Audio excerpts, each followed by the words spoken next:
Você comigo aqui, eu vou te convidar a abrir a palavra do Senhor na carta de Paulo aos Tessalonicenses, capítulo 2. Vamos continuar, no estudo dessa carta. Temos já alguns domingos estudado a respeito das revelações que o Senhor deu ao apóstolo Paulo, principalmente sobre os eventos escatológicos que iam de acontecer. E eu quero te convidar a ficar de pé para, em reverência, lermos essa santa palavra. Carta de Paulo aos Tessalonicenses, a segunda carta, capítulo 2, a partir do verso 1, diz assim: Ora, irmãos, rogamo-vos, pela vinda do nosso Senhor Jesus Cristo e pela nossa reunião com Ele, que não vos movais facilmente do vosso entendimento, nem vos perturbeis, quer por espírito, quer por palavra, quer por epístola, como de nós, como se o dia de Cristo estivesse já perto. Outras versões vai dizer o dia do Senhor. Ninguém, de maneira alguma, vos engane, porque não será assim, sem que antes venha a apostasia e se manifeste o homem do pecado, o filho da perdição, o qual se opõe e se levanta contra tudo o que se chama Deus ou se adora, de sorte que se assentará como Deus no templo de Deus, querendo parecer Deus. Não vos lembrais de que essas coisas vos dizeis quando ainda estáveis convosco? E agora vós sabeis o que o detém, para que a seu próprio tempo seja manifestado. Porque já o ministério da injustiça opera, somente há um que agora resiste até que do meio seja retirado. E então será revelado o iníquo, a quem o Senhor desfará pelo assopro da sua boca e aniquilará pelo seu esplendor da sua vinda. A esse cuja vinda é segundo a eficácia de Satanás, com todo o poder e sinais e prodígios de mentira, e com todo o engano da injustiça, para que os que perecem, porque não receberam o amor da verdade para se salvarem. E por isso Deus lhes enviará a operação do erro, para que creiam a mentira, para que sejam julgados todos os que não creram na verdade, antes tiveram prazer na iniquidade. Amém, até aqui. Feche seus olhos, vamos orar mais uma vez. Senhor, te damos graças por estarmos na tua casa, te damos graças por essa manhã, te damos graças pela tua palavra, porque temos a liberdade de nos assentar em volta dela para meditarmos e para aprendermos. E lhe rogamos que o teu Espírito Santo possa comunicar essa palavra ao nosso coração nessa manhã. E rogamos, Pai, uma porção de graça, de entendimento, de compreensão. Meu Deus, tira as escamas dos nossos olhos, em nome de Jesus, para compreendermos e enxergarmos aquilo que o Senhor quer falar conosco nessa manhã. Em nome de Jesus, Espírito Santo, fique à vontade, fala de uma maneira pessoal ao coração de cada um dos meus irmãos aqui, eu lhe peço. Dá-me da tua graça para transmitir essa mensagem, pois depende inteiramente do Senhor. Em nome de Jesus, assim lhe oramos. Amém. Amém, queridos. Nessa manhã, nós estudaremos aqui a respeito da rebelião do anticristo.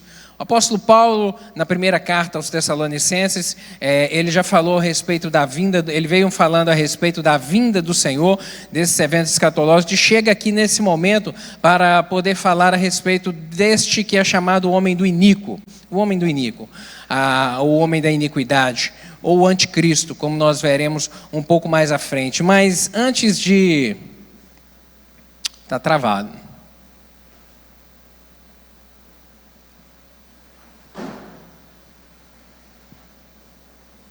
Aí. Antes de entrarmos especificamente nesse texto aqui, eu preciso que você tenha uma visão um pouco mais ampla para você entender o contexto. Onde é que o apóstolo está falando, a respeito de quê, ou em qual momento isso que ele está falando vai acontecer. Precisamos ratificar a convicção de que a segunda vinda de Cristo, ela é algo presente, ela é uma realidade, ela é algo que vai acontecer, ela é uma das doutrinas primordiais da salvação, a respeito da nossa fé, a respeito daquilo que o Senhor prometeu e que é aquilo que traz esperança no nosso coração e nos consola nesse mundo de tempestades, de vendavais que nós vivemos, a convicção de sabermos que a volta do Senhor está próxima e os A igreja do Senhor foi estabelecida baseada em doutrinas, ensinamentos dos apóstolos, ensinamentos de Jesus, ensinamentos dos apóstolos, e essa doutrina a respeito da vinda do Senhor é algo que sempre foi muito presente na igreja do Senhor e que fortaleceu a igreja do Senhor ao longo do tempo e que gerou esperança, confiança, consolo e conforto. O apóstolo Paulo, ele que inspirado pelo Espírito Santo, ele dá ênfase aqui a essa doutrina para esclarecer a respeito desse evento que aconteceria e para também consolar, para trazer esperança ao povo de Deus. E a palavra do Senhor é aquilo que nos dá esperança. Esse mesmo apóstolo Paulo, em Romanos capítulo 15, verso 4, ele vai dizer que porque tudo que foi escrito para o nosso ensinamento foi escrito, para que pela paciência e consolação das Escrituras tenhais esperança. Ou seja, é pela paciência, é pelo aguardar, é pela necessidade de realmente esperar, porque tudo tem um tempo determinado, e nós veremos isso aqui nessa manhã também. Mas é a palavra do Senhor que realmente vai nos consolar, vai nos fortalecer e vai gerar essa viva esperança no nosso coração. E as igrejas lá no tempo apostólico estavam firmados nessa palavra, e porque estavam tão convictos dessa realidade, aguardando com tanto desejo isso no coração, foram igrejas que pregaram o evangelho com muita intensidade, e foi um tempo que o evangelho cresceu de uma maneira grandiosa na face da terra. Essa ideia de que o Senhor estava próximo a voltar a qualquer momento, realmente ela incentivava os fiéis à evangelização. Mas a gente sabe que uma verdade que ao longo do tempo a igreja foi se perdendo um pouco dessa visão, ou deixando, não esquecendo, mas deixando de lado. E esse fato foi uma porta aberta para o surgimento de doutrinas heréticas, doutrinas que têm a finalidade de afastar o povo de Deus da visão das Escrituras, da visão da palavra do Senhor, ocupando a mente e o coração com palavras fantasiosas, com doutrinas espúrias que não são da verdade do Evangelho. Doutrinas como, por exemplo, a teologia da libertação, teologia da prosperidade e outras mais que têm contaminado, nós temos visto isso, principalmente no nosso século presente, contaminado a igreja do Senhor. A epístola aqui aos Tessalonicenses, ela foi escrita para um povo recém-convertido, era uma igreja nova, e o povo precisava dessa orientação e desses esclarecimentos a respeito dessas verdades. Por isso, dessas verdades a respeito da segunda vinda de Cristo. Por isso o apóstolo escreveu a esse grupo de irmãos lá.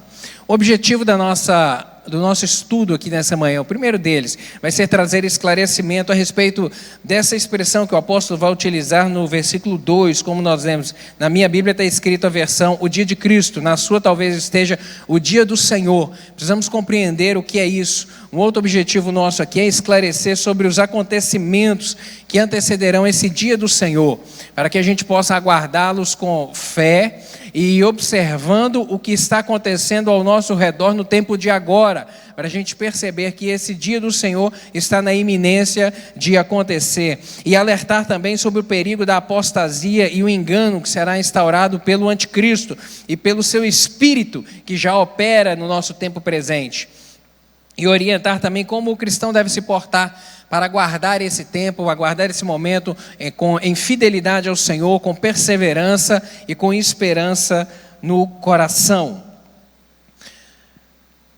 Deixa eu te fazer te mostrar essa imagem aqui para você compreender esses eventos históricos e escatológicos. O Senhor Deus, através do Espírito Santo, deu a inspiração ao profeta Daniel para poder escrever a respeito disso. O pastor, na aula da semana passada, ele explicou de maneira bem detalhada a respeito dessa visão das 70 semanas de Daniel. E esse quadro aqui vai nos dar essa visão histórica, para a gente poder olhar para trás e compreender e vermos na história que o nosso Deus é o Deus da história, é o Deus que escreveu a história e que continua escrevendo a história. E nós vemos aqui que o início dessa visão que Deus deu a Daniel a respeito desse período que haveria de ver é de que Essas 70 semanas, elas se iniciariam ali com o decreto de Artaxerxes, que permitiu o povo que estava lá na Babilônia retornarem para Jerusalém, retornarem para Israel, retornarem para a sua terra, para reconstruir ali. E esse período de 70 semanas, nós vemos na história que ele está dividido em algumas partes.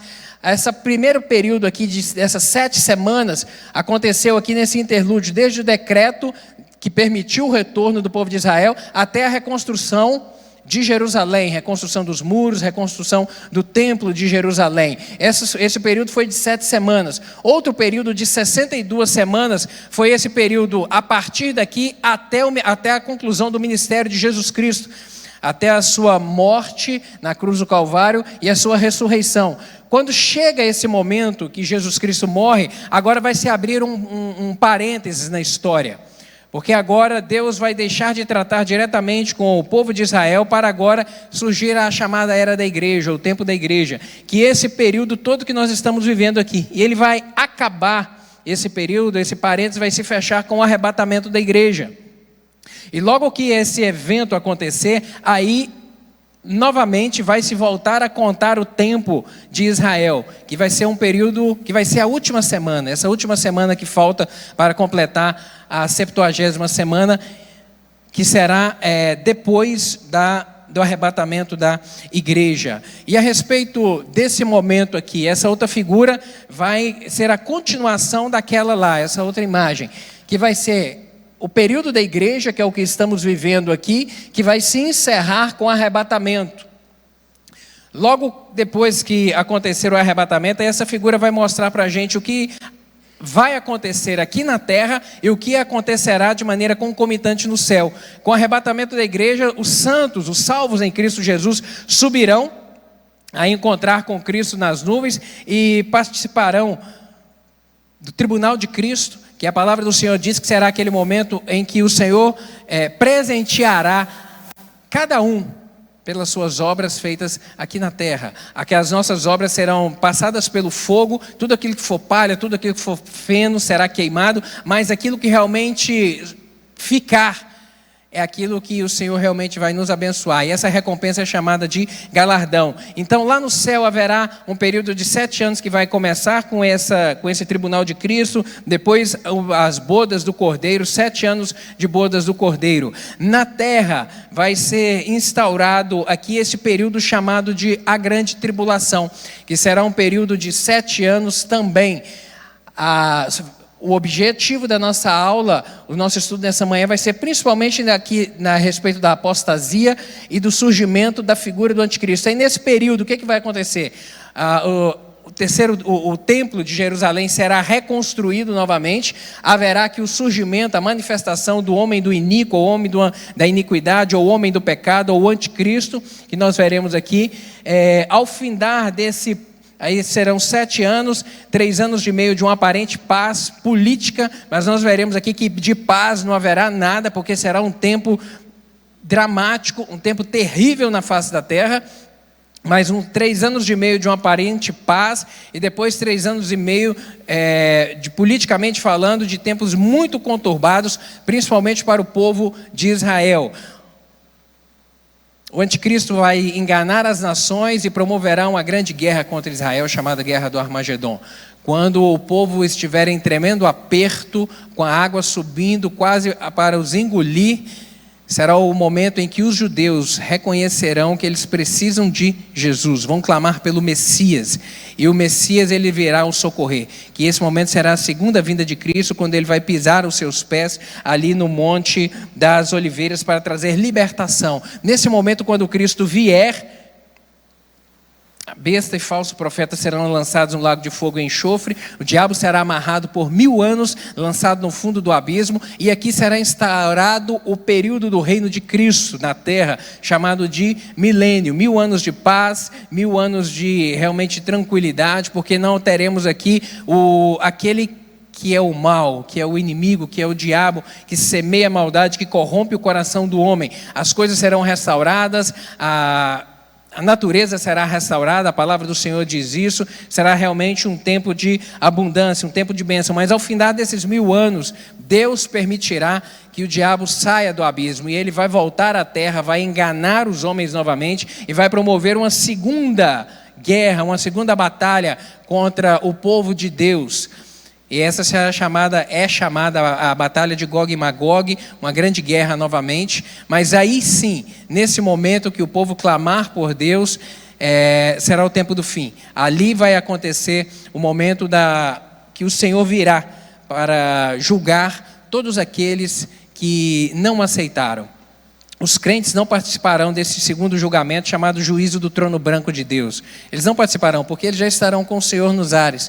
Mas aqueles que aqui estiverem e aqueles mortos ao longo de toda a história, a Bíblia diz que eles ressuscitarão e todos comparecerão perante Deus para serem julgados. Esse julgamento é o julgamento da condenação, para que todos aqueles que recusaram, não aceitaram a obra de Cristo, não aceitaram a mensagem da salvação, sejam lançados no lago de fogo e enxofre. E aí sim, será o tempo do fim, será o tempo que os livros serão abertos, o livro da vida será aberto, e aí será o tempo do fim dessa terra da forma que nós a conhecemos.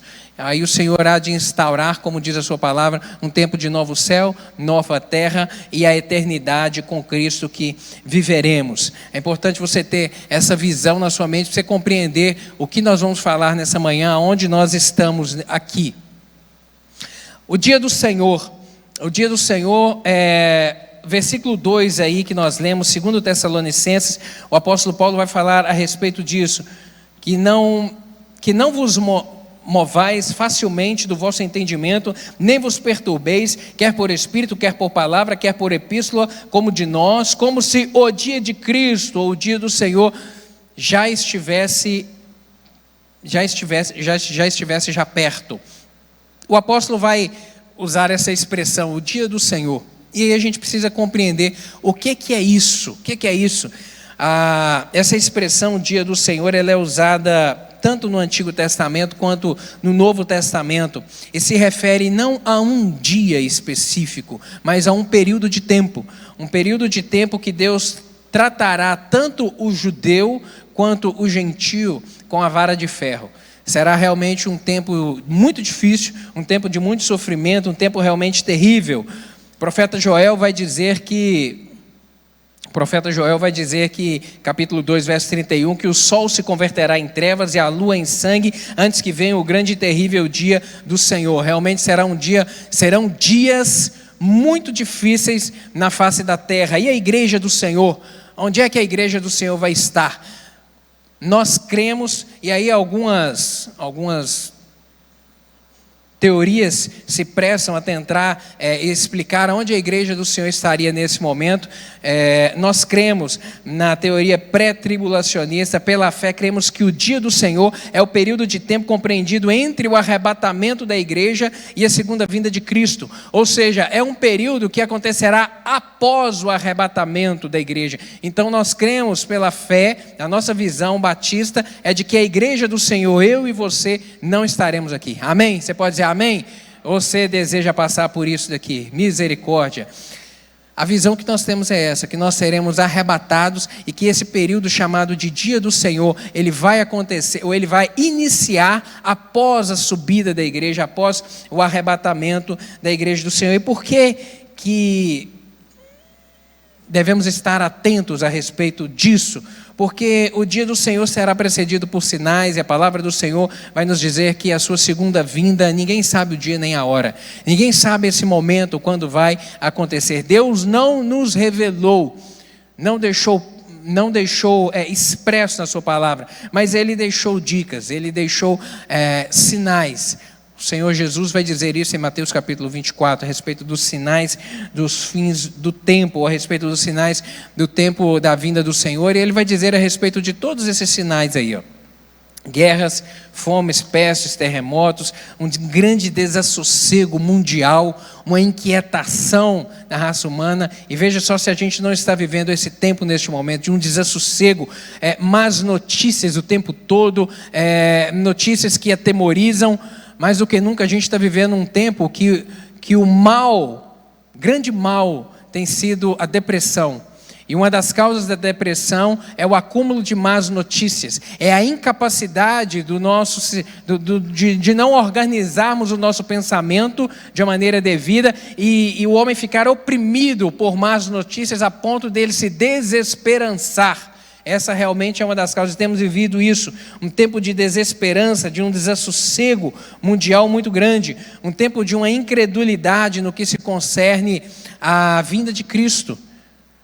Apóstolo Pedro, no capítulo 2, a sua segunda carta, capítulo 3, versos 2 a 4, ele vai dizer isso: para que vos recordeis das palavras que anteriormente foram ditas pelos santos profetas, bem como do mandamento do Senhor e Salvador, ensinado pelos vossos apóstolos, tendo em conta antes de tudo, que nos últimos dias virão escarnecedores com os seus escárnios, andando segundo as próprias paixões e dizendo: onde está a promessa da vinda? Porque desde que os pais dormiam, todas as coisas permanecem como desde o princípio da criação.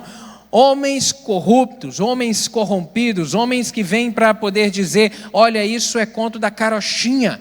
Essa coisa que vocês falam a respeito da volta de Cristo, a respeito do final dos tempos, isso é conversa, porque tudo está desde o tempo do início como sempre esteve.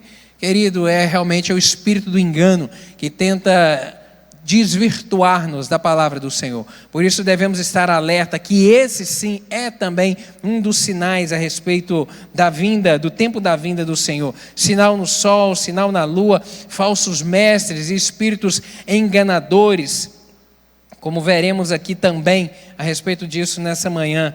E repatriamento dos judeus também, o Senhor Jesus falou de uma maneira muito clara a respeito do ressurgimento da figueira, a necessidade de olhar para a figueira. Jesus fez referência à figueira aí como sinal da sua vinda. A figueira que representa Israel, que representa o Estado de Israel, o povo judeu. O Senhor Deus, o Senhor Jesus, ele vai dizer: olha, preste atenção na figueira. Quando a figueira ressurgir, é um sinal de que eu estou prestes a voltar. E nós vemos acompanhando dentro da história o ressurgimento do Estado de Israel, 1948, e a figueira crescendo e se fortalecendo cada vez mais, o que evidencia aí a proximidade do dia do Senhor. E Jesus Cristo também, ele falou a respeito disso, é o aumento aí da frequência desses eventos, desses sinais, porque se olharmos para a história da humanidade, sempre teve fome na terra, sempre teve peste na terra, sempre teve guerras na terra. Isso é uma grande verdade, sim. Mas o Senhor Jesus vai fazer a analogia a respeito da mulher quando está no momento do parto, onde as dores vão se intensificando. Isso significa que a hora está chegando. Então devemos estar alertas, porque mais do que nunca nós vemos de uma maneira corriqueira, de uma maneira constante, de uma maneira quase que semanal, você vê uma notícia a respeito de algum desses tipos de eventos aqui que estão acontecendo na face da terra. Então temos que estar realmente alertas em relação a isso. O dia do Senhor, ele será também um dia de grande destruição. E por isso que eu disse que Deus, ele é um Deus de misericórdia, e nós cremos que a igreja do Senhor não estará aqui, porque serão dias terríveis de destruição, de morte. Na primeira carta aos Tessalonicenses, capítulo 5, verso 3, o apóstolo vai dizer a respeito de uma repentina destruição que haverá de vir. Uma destruição repentina que não haverá escape, e aqueles que aqui estiverem sofrerão muito.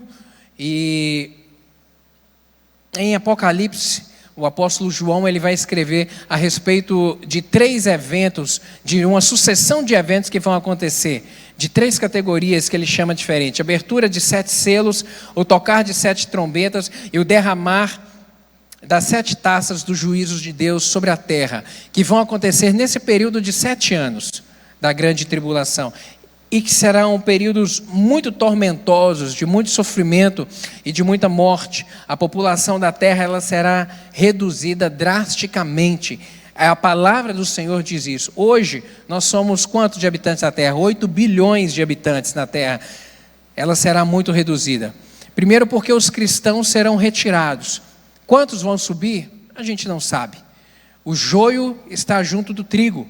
E a palavra do Senhor diz que o joio só será separado do trigo neste momento aqui, do arrebatamento da igreja. Então nós não sabemos quanto de cristãos desaparecerão da terra com o arrebatamento da igreja. Mas aqueles que ficarem, o restante que aqui ficar, sofrerá muito consequências de cataclismas que acontecerão ao longo do tempo aqui desses 3 anos. O juízo de Deus proveniente, e aqui eu quero apontar alguns aqui que vêm falar a respeito desse caos e dessa grande morte de pessoas que vai acontecer nesse tempo. Eu quero fazer referência aqui ao juízo de Deus proveniente aí da abertura do quarto selo, está lá em Apocalipse capítulo 6, verso 8, que a palavra do Senhor diz que ela... Abra a sua Bíblia aí, Apocalipse capítulo 6, verso 8. A palavra do Senhor vai dizer o seguinte: e olhei, e eis um cavalo amarelo, e o que estava sentado sobre ele tinha por nome Morte, e o inferno seguira. E foi-lhes dado poder para matar a 4ª parte da terra, com espada e com fome e com peste e com feras da terra. Dentro daquele período ali de 3 anos e meio, nos primeiros 3 anos e meio, a palavra do Senhor está dizendo que será morta 1/4 da terra. 1/4 dos habitantes da terra morrerão de maneira instantânea. Misericórdia. 25% da terra. Você imaginar, se fosse fazer uma conta redonda, desses 8 bilhões aqui de pessoas, 2 bilhões morreriam de maneira instantânea. Quantas pessoas morreram no Covid no mundo, você sabe? 15 milhões de pessoas, cerca de 15 milhões de pessoas morreram de Covid. Se você consultar no Google aí, mortes de Covid no mundo, mais ou menos está registrado 15 milhões de pessoas morreram de Covid no mundo, que foi durante 2 anos, um período grande, e muitas mortes contabilizadas. A gente sabe que também as pessoas não faleceram de Covid. Aqui a Bíblia está dizendo que vai morrer instantaneamente 2 bilhões de pessoas. Isso é tragédia. Um outro juízo muito sério que vai acontecer é o juízo de Deus proveniente aí do tocar da 3ª trombeta. Apocalipse capítulo 8, verso 11. Esse juízo também acontecerá na primeira metade da grande tribulação, só que o texto bíblico não diz quantas pessoas vão morrer, quantos morrerão em razão desse juízo que vai acontecer nas águas. Diz assim, Apocalipse 8, 10 e 11. O 3º anjo tocou a trombeta e caiu do céu sobre a 3ª parte dos rios e sobre as fontes das águas uma grande estrela, ardendo como tocha. O nome da estrela é Absinto. E a 3ª parte das águas se tornou em absinto. E muitos dos homens morreram por causa dessas águas, porque se tornaram amargas. A Bíblia só diz que são muitos. Então, quando a Bíblia diz que é pouco, é pouco. Quando a Bíblia diz que é muito, é porque é muito mesmo. É de verdade. Mas ela não revelou quanto. O 3º juízo, esse sim ela falou. O juízo de Deus aí proveniente do tocar da 6ª trombeta. Apocalipse capítulo 9, verso 15, vai falar a respeito disso. Vai acontecer também na primeira metade, naqueles primeiros 3 anos e meio. E a Bíblia diz que 1/3 dos habitantes da terra morrerão. Capítulo 9 de Apocalipse. Foram então soltos, verso 15. Foram então soltos os 4 anjos que se achavam preparados para a hora, o dia, o mês, o ano, para que matassem a 1/3 parte dos homens. Por meio destes 3 flagelos, a saber, pelo fogo, pela fumaça, pelo enxofre que saíram da sua boca, foi morta a 1/3 parte dos homens. Então faz uma conta simples comigo aqui, 8 bilhões de pessoas, 1/4 vai morrer, 1/4 de 8 bilhões é quanto? 2 bilhões. Sobraram então de 8 para 6. A Bíblia diz que vai morrer também nesse período, nesse próximo juízo, 1/3 de 6 bilhões é quanto? 2 bilhões. 4 bilhões de pessoas, metade da população mundial vai morrer em 3 anos e meio. Vai ser um tempo de caos ou não vai? Vai ser um tempo de desespero ou não vai? Isso é o que a Bíblia diz, fora os outros juízos. Seguindo um pouco mais na frente aí também, ele vai falar a respeito disso, o juízo de Deus proveniente do derramar da 7ª taça, que vai acontecer esse na segunda metade da grande tribulação, mas a Bíblia não revela quantas pessoas também morrerão. E outro motivo também de grande caos nesse tempo de sofrimento serão mortandade ocasionada por pragas, por guerras, tumultos, desordens e distúrbios. Dias difíceis. Por isso que a Bíblia vai fazer referência a esse dia de maneira distinta. Joel vai falar sobre o dia do Senhor, o profeta Jeremias vai dizer que é tempo de angústia para Jacó, o profeta Sofonias vai dizer que é dia de angústia, e dia de alvoroço, e dia de desolação, dia de sofrimento, e Apocalipse capítulo 6, verso 17 vai chamar este o grande dia da ira deles. O grande dia da ira do Senhor contra aqueles que recusaram a sua palavra, aqueles que negligenciaram deliberadamente os seus ensinamentos. Dias difíceis, dias realmente difíceis. Mas eu quero chamar a sua atenção nessa manhã aqui, dessa passagem de 2 Tessalonicenses que nós lemos, a respeito desse que o apóstolo vai chamar de o homem do iníquo, o anticristo, ou o homem da iniquidade, ou o homem do pecado. A partir do verso 3 aí, volta sua Bíblia lá por favor, 2 Tessalonicenses capítulo 3. Ninguém de maneira alguma vos engane, porque não será assim, sem que antes venha a apostasia e se manifeste o homem do pecado, o filho da perdição. Essa expressão, o anticristo, ela se encontra na Bíblia apenas registrada pelo apóstolo João. Lá nas cartas de 1º, 2º e 3º João, ele é o único que faz referência, utiliza essa expressão anticristo. 2 João, capítulo 2, verso 18 e 22, ele vai dizer: filhinhos, já é a última hora, e como ouvistes que vem o anticristo, também agora muitos anticristos têm surgido, pelo que conhecemos que é a última hora. Quem é o mentiroso, senão aquele que nega que Jesus é o Cristo? Este é o anticristo, o que nega o Pai e o Filho. 1 João capítulo 4, verso 3. E todo espírito que não confessa Jesus não procede de Deus. Pelo contrário, este é o espírito do anticristo, a respeito do qual tendes ouvido que vem e presentemente já está no mundo. E na segunda carta de João capítulo 1, verso 7. Porque já muitos enganadores têm saído pelo mundo, os quais não confessam Jesus Cristo, que veio em carne. Este tal enganador é o anticristo. É o anticristo. Devemos entender aqui que essa expressão anti, acompanhada da palavra Christus, vai se referir a esse que há de se levantar para se fazer oposição a Cristo. E em uma outra tradução vai dizer aquele que deseja ocupar o lugar de Cristo, ou ser semelhante a Cristo. Essa expressão tem essa finalidade, essa conotação. O apóstolo Paulo, ele não utiliza, como eu disse, essa expressão anticristo, mas ele vai utilizar outras nomenclaturas para se referir a ele, como o homem do pecado, o homem da iniquidade. Entenda isso, querido, a segunda vinda do Senhor Jesus, ela será dividida aqui em duas partes.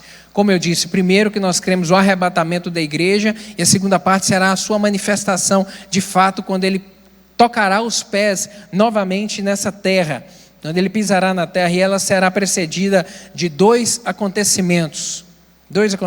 O primeiro deles, a forte atuação do espírito do anticristo, falsos profetas que hão de surgir de uma maneira muito grande, precedendo aí o arrebatamento da igreja. Jesus Cristo falou a respeito disso. O apóstolo Paulo também escreve aqui no versículo 7 dessa segunda carta aqui aos Tessalonicenses, no capítulo 2, ele vai dizer: com efeito o ministério da iniquidade já opera, e aguarda somente que seja afastado aquele que agora detém. O ministério da iniquidade, ou o ministério do anticristo.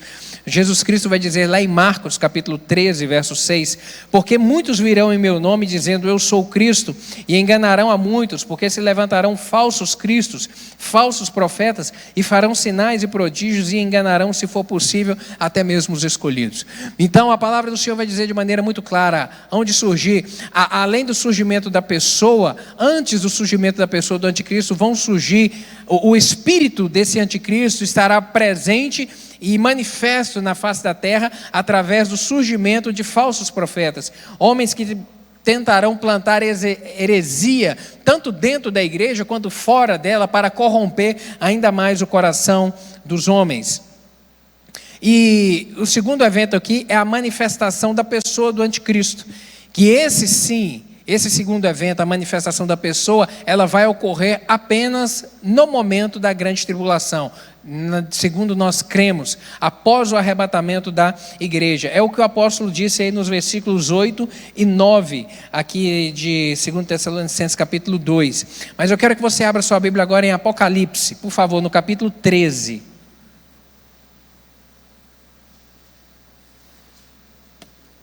Porque o apóstolo João, inspirado pelo Espírito Santo, ao escrever, ao redigir Apocalipse, ele vai falar também a respeito desse homem e do surgimento dele e da forma como acontecerá o surgimento dele na face da terra. Capítulo 13, verso 1. Vi uma besta que saía do mar. Tinha 10 chifres e 7 cabeças, com 10 coroas, uma sobre cada chifre. E em cada cabeça um nome de blasfêmia. A besta que vi era semelhante a um leopardo, mas tinha pés como os de urso e boca como de leão. O dragão, que é o diabo, deu à besta o seu poder, o seu trono e grande autoridade. Uma das cabeças da besta parecia ter sofrido um ferimento mortal, mas o ferimento mortal foi curado. Todo mundo ficou maravilhado e seguia a besta. Adoraram o dragão, que tinha dado autoridade à besta, e também adoraram a besta, dizendo: quem é como a besta? Quem pode guerrear contra ela? A besta foi dada uma boca para falar palavras arrogantes e blasfemas, e lhe foi dada autoridade para agir durante 42 meses. Quantos são 42 meses? 3 anos e meio. Ela abriu a sua boca para blasfemar contra Deus e amaldiçoar o seu nome e o seu tabernáculo, os que habitam no céu. Foi-lhe dado poder para guerrear contra os santos e vencê-los. E foi-lhe dada autoridade sobre toda tribo, povo, língua e nação. E todos os habitantes da terra adorarão a besta, a saber, todos aqueles que não tiveram seus nomes escritos no livro do Cordeiro, que foi morto desde a fundação do mundo. O apóstolo João então vai dizer... vai trazer alguns esclarecimentos a respeito da forma da atuação, ou do surgimento e da forma da atuação desse que ele chama a besta que surgiu do mar, que é o anticristo. E como acreditamos, o arrebatamento da igreja está iminente de acontecer. Repito, nós cremos assim pelos sinais que nós vemos, de acordo com aquilo que o Senhor Jesus disse que seriam sinais do arrebatamento da igreja. O arrebatamento é algo iminente, que pode acontecer a qualquer momento. E se pensamos assim que o arrebatamento é algo iminente, a gente tem que ter a consciência, então, também correlata de que o anticristo já habita entre nós. Se Jesus Cristo voltar hoje, se Jesus Cristo voltar amanhã, segunda-feira, às 9h50 da manhã, e formos daqui arrebatados, o anticristo já estará presente na terra, a pessoa do anticristo, esse homem, porque nós veremos aqui algumas coisas a respeito das características dele. Agora, essa será uma época de uma grande rebelião contra Deus. No capítulo 2, verso 3, o apóstolo vai falar a respeito disso. O Espírito Santo, através do apóstolo aqui, ele nos fala claramente que nesses últimos tempos, muitos da igreja do Senhor se apostatarão da fé e seguirão a doutrinas de demônios. 1 Timóteo capítulo 4, versos 1 e 2, o apóstolo João, escrevendo a Timóteo, vai dizer isso: ora, o Espírito afirma expressamente que nos últimos tempos alguns apostatarão da fé por obedecerem a espíritos enganadores e a ensinos de demônios, pela hipocrisia dos que falam mentira e que têm cauterizado a própria consciência. Como eu disse, a manifestação do homem do anticristo acontecerá após o arrebatamento da igreja. Mas antes disso, que é o tempo nosso agora, o espírito dele já estará presente na terra, no sentido de promover corrupção no coração dos homens e um engano para que o homem venha se apostatar da fé. A apostasia. E o que significa esse termo, apostasia? A apostasia ela ocorre quando o indivíduo ou indivíduos ou grupos de pessoas se afastam dos princípios do Evangelho. Isso é apostasia. Significa virar as costas para a palavra do Senhor. Significa negligenciar os ensinamentos da Bíblia. Significa deixar de lado, colocar em segundo plano, em terceiro plano, se tiver tempo, quando me der vontade. Significa isso. Esse espírito de apostasia, de colocar Deus em segundo e em terceiro lugar, e colocar em primeiro lugar o eu, a minha vontade, o meu querer, de maneira que isso é que vai me conduzir. E a apostasia, ela é um perigo contínuo para a igreja, uma vez que ela é originalmente instigada por quem? Pelo próprio inimigo. pelo inimigo das nossas almas, aquele que trabalha de uma maneira incessante para afastar o homem de Deus e para corromper o seu coração. O Novo Testamento ele contém repetidas advertências a respeito da apostasia, querido, e da rebelião contra Deus. Inúmeros textos, Timóteo, carta de Paulo aos Tessalonicenses, o apóstolo Pedro também falando a respeito de termos cuidado, sermos vigilantes em relação a isso. E a possibilidade de retorno à fé cristã, essa é uma grande verdade. A possibilidade de retorno à fé cristã após a apostasia, ela é mínima. Ela é mínima, ela se reduz muito, porque o crente que se revolta contra Deus, ele tem poucas chances de arrependimento. Não por Deus, a falha não está em Deus, não é porque Deus deixa de amar, porque Deus ignora, não. É porque é o homem corrompido no seu coração. Hebreus capítulo 4, verso 3 e 5, o escritor aos Hebreus vai dizer: porque é impossível que os que já uma vez foram iluminados e provaram o dom celestial e se fizeram participantes do Espírito e provaram a boa palavra de Deus e as virtudes do século futuro e recaíram, sejam outra vez renovados para o arrependimento, pois assim, quanto a eles, de novo crucificaram o Filho de Deus e o expõem ao vitupério. Vitupério é vergonha pública. Mais uma vez crucificaram a Deus.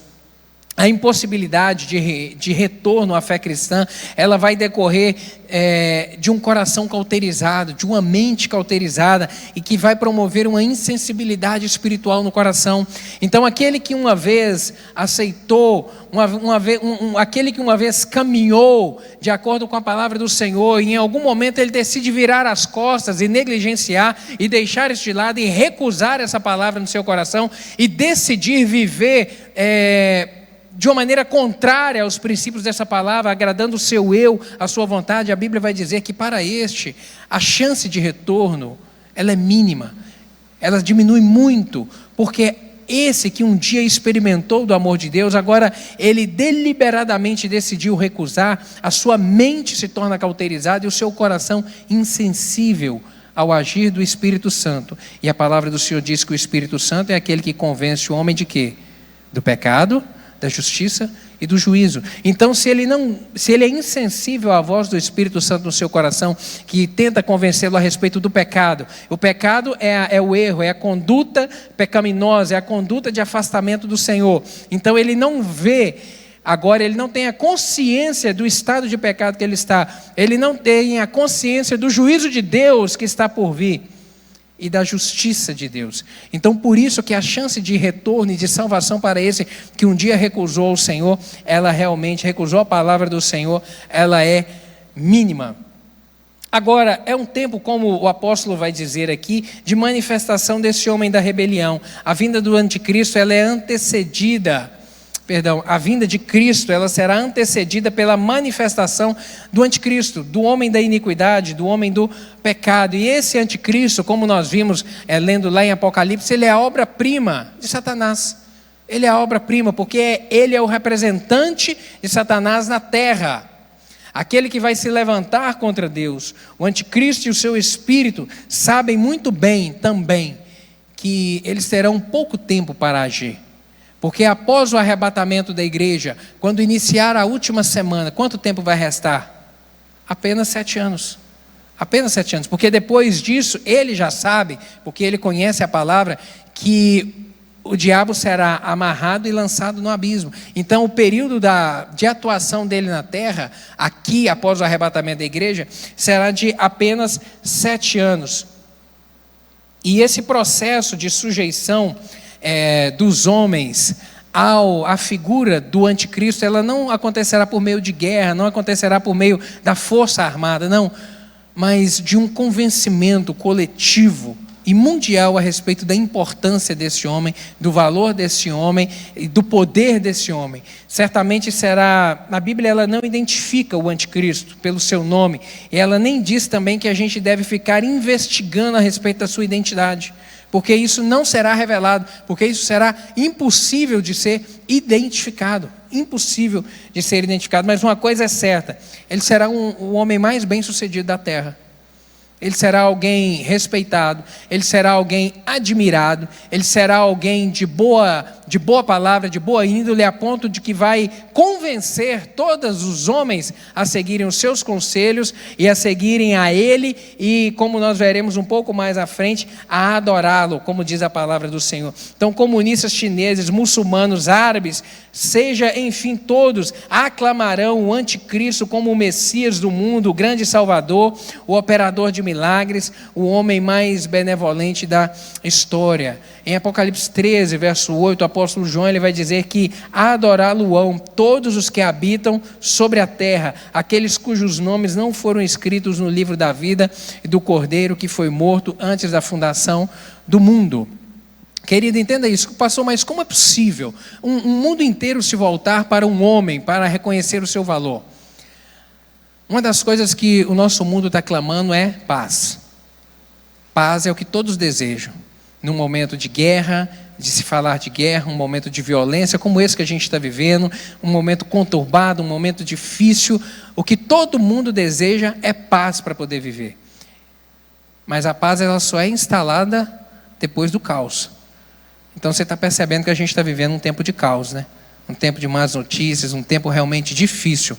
Quando esse homem surgir, ele será um homem que ele terá a capacidade de arrebanhar todos em volta de si com bons conselhos e será, nós acreditamos, porque a palavra do Senhor diz que todas as nações o reconhecerão, então certamente ele será um homem envolvido na política. Alguém que há de surgir, que outros o ouvirão e que será um homem que conseguirá, por exemplo, promover a paz que o povo de Israel está desejando. Aquele povo que briga, aquela briga constante de árabes e judeus, e de muçulmanos também com judeus, porque nem todo árabe é muçulmano, mas de árabes com judeus e muçulmanos com judeus, esse homem ele terá a capacidade de construir um grande acordo de paz e acalmar e aquietar essa coisa. De maneira que todos voltarão para ele e vão começar realmente a reconhecer o seu valor. E a Bíblia diz que inclusive o povo judeu será enganado por ele.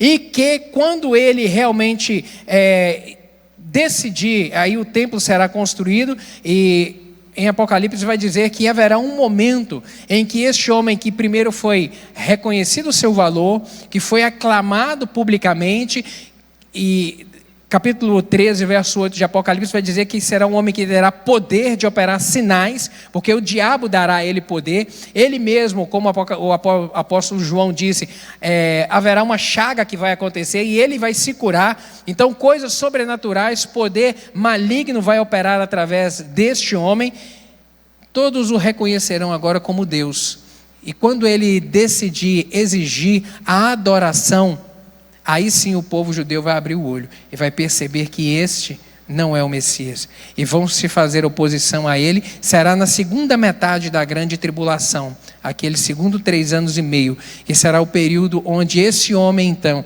ele vai organizar as nações do mundo para promover uma guerra contra o povo de Israel, que é aquela guerra do Armagedon que nós vimos ali.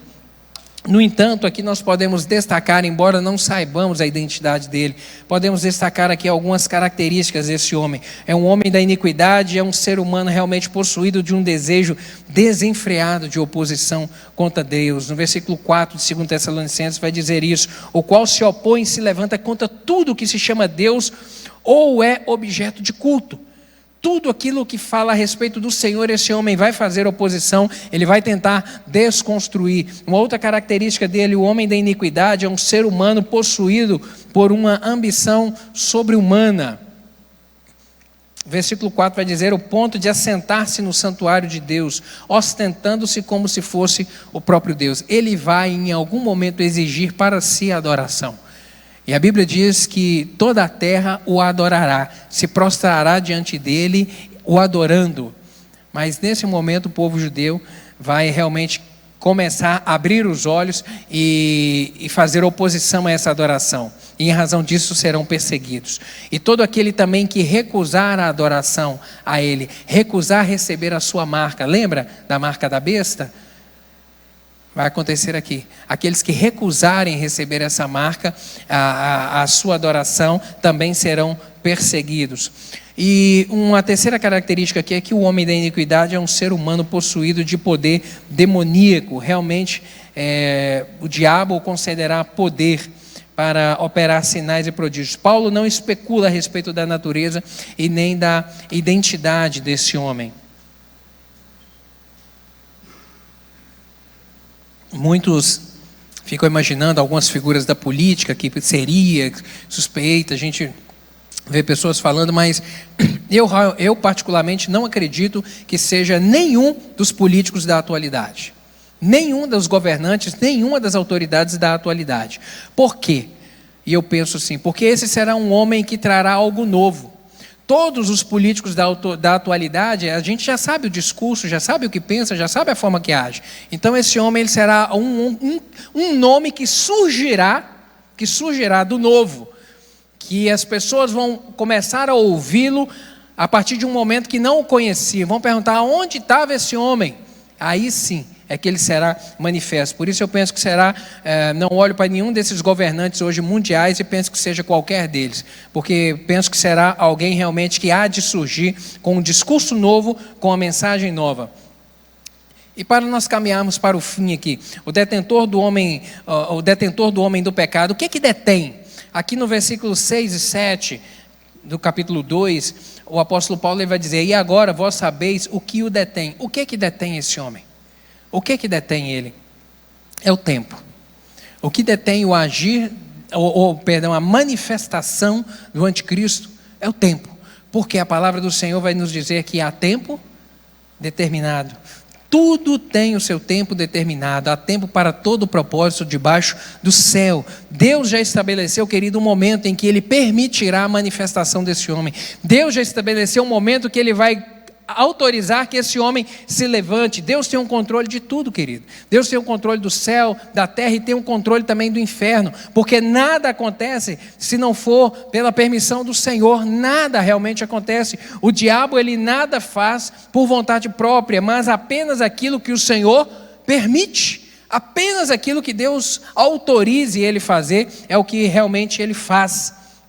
Hoje a mão do Senhor é que impede o agir do inimigo, o surgir do anticristo, a manifestação do anticristo. Contudo, a sua manifestação ela vai acontecer, mas eu repito, ela será apenas por um período curto de tempo, apenas 7 anos ali da grande tribulação. Amém?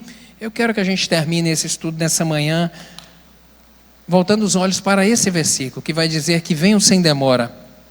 Venham sem demora, conserva o que tens para que ninguém tome a tua coroa. Venho sem demora, a volta do Senhor Jesus Cristo está próxima, então conserva a palavra do Senhor no coração, conserva aquilo que você tem se alimentado da palavra do Senhor, para que a sua coroa, para que não haja apostasia no seu coração e realmente a sua coroa não seja tirada desse tempo em que a igreja do Senhor será tomada daqui. Amém, meus queridos? Vamos ficar de pé para nós orarmos?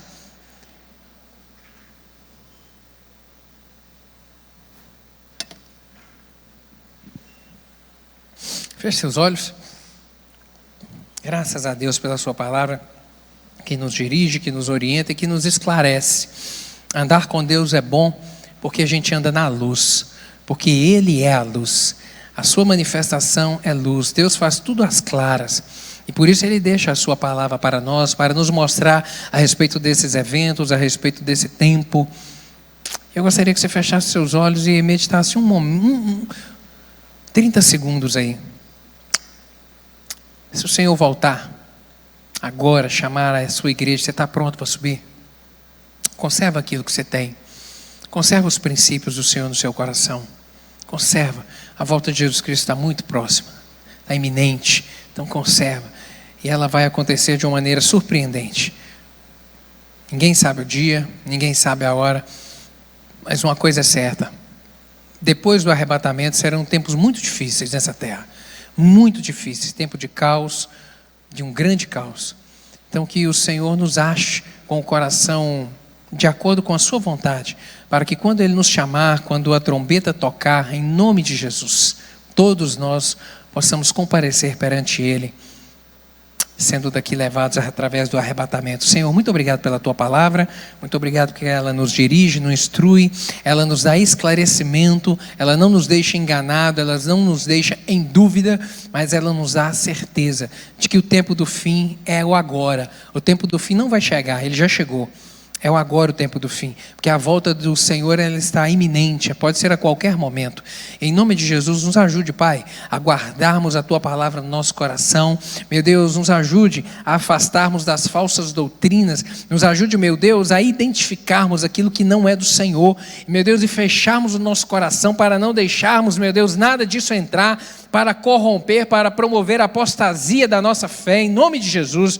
Meu Deus, que venhamos a estar, meu Deus, com o coração firmado na Tua palavra e com o Espírito, meu Deus, com a nossa talha, a talha do nosso coração, cheia do azeite do Espírito Santo do Senhor, meu Deus, para aguardarmos firme, ó Deus, firmes à volta de Cristo, o chamado do Senhor. Em nome de Jesus, que essa palavra nessa manhã, meu Deus, seja de esclarecimento, de orientação, para que olhemos para frente, meu Deus, sabendo realmente que a volta de Cristo Jesus está próxima e que nós partiremos dessa terra para vivermos o melhor dos tempos, que é com o Senhor, no céu onde não haverá choro nem dor, meu Deus, vivendo com Cristo, vivendo com o Pai. Obrigado por essa palavra, eu te agradeço por ela e lhe peço que o Senhor nos despeça em paz. Que o Senhor nos conceda um domingo abençoado, um domingo de tranquilidade, meu Deus, renovando as nossas forças para o dia de amanhã. Aqueles irmãos que forem trabalhar em plantões, abençoa o trabalho de cada um, em nome de Jesus, meu Deus, e que todos à noite estejamos aqui na casa do Senhor, meu Deus, para te louvar e adorar ao Senhor mais uma vez. É isso que nós oramos, em nome de Jesus, amém e amém. Que o amor de Deus, a graça maravilhosa de Cristo Jesus e a consolação do Espírito Santo, meu querido, esteja sobre você e a sua casa, hoje e para sempre, amém. Deus te abençoe, vá em paz.